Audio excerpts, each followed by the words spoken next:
श्री राधे राधे। आपका स्वागत है मेरे इस YouTube चैनल डिवाइन हिंदी कहानियों में। आज मैं आपको कार्तिक महात्म्य कथा अध्याय 9 सुनाऊंगी।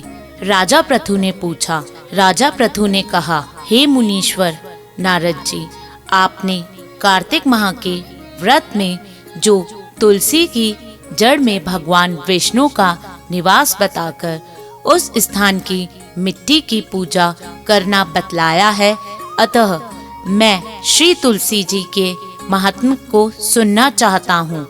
तुलसी जी कहाँ और किस प्रकार उत्पन्न हुई, यह बताने की कृपा करें।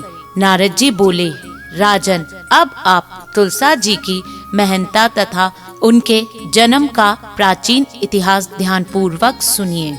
एक बार देवगुरु बृहस्पति और देवराज इंद्र भगवान शंकर का दर्शन करके कैलाश पर्वत की ओर चले।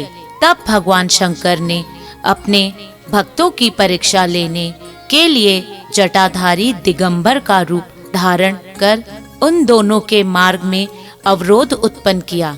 यद्यपि वह तेजस्वी, शांत, लंबी भुजा और चौड़ी छाती वाले गौरवर्ण अपने विशाल नेत्रों से युक्त तथा सिर पर जटा किए वैसे ही बैठे थे, तथापि उस भगवान शंकर को न पहचानकर इंद्र ने उनसे उनका नाम व धाम आदि पूछते हुए कहा कि क्या भगवान शंकर आपने स्थान पर ही या कहीं गए हुए हैं। इस पर तपस्वी रूप भगवान शिव कुछ नहीं बोले। इंद्र को अपने त्रिलोकीनाथ होने का गर्व था। उस अहंकार के प्रभाव से वह चुप किस प्रकार रह सकता था।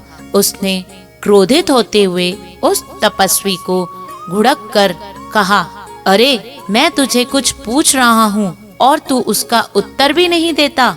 मैं अभी तुझ पर ब्रज का प्रहार करता हूँ, फिर देखता हूँ कि कौन तुझ दुष्मति की रक्षा करता है। इस प्रकार कहकर जैसे ही इंद्र ने उस जटाधारी दिगंबर को मारने के लिए हाथ में वज्र लिया, वैसे ही भगवान शिव ने वज्र सहित इंद्र का हाथ स्तंभित कर दिया और विकराल नेत्र कर उसे देखा।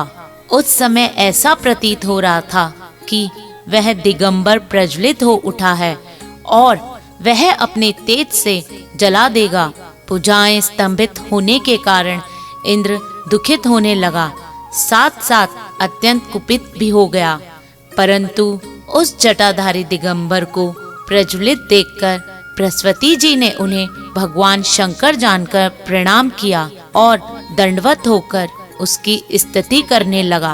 बृहस्पति भगवान शंकर से कहने लगे, हे दीनानाथ, हे महादेव, आप अपने क्रोध को शांत कर लीजिए और इंद्र के इस अपराध को क्षमा कीजिए। बृहस्पति जी के यह वचन सुनकर भगवान शंकर ने गंभीर वाणी में कहा, मैं अपने नेत्रों से निकले हुए क्रोध को किस प्रकार रोकूं।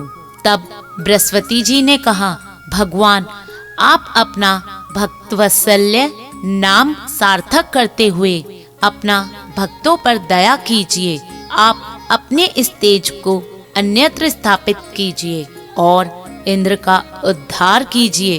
तब भगवान शंकर गुरु बृहस्पति जी से बोले, मैं तुम्हारी स्तुति से अति प्रसन्न हुआ हूँ। तुमने इंद्र को जीवन दान दिलवाया है।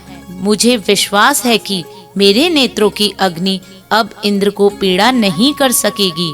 बृहस्पति जी के इस प्रकार कहकर भगवान शिव ने अपने मस्तक से निकले हुए अग्निमय तेज को अपने हाथों में लिया और फिर उसे क्षीर सागर में डाल दिया। तत्पश्चात भगवान शंकर अंतर्ध्यान हो गए।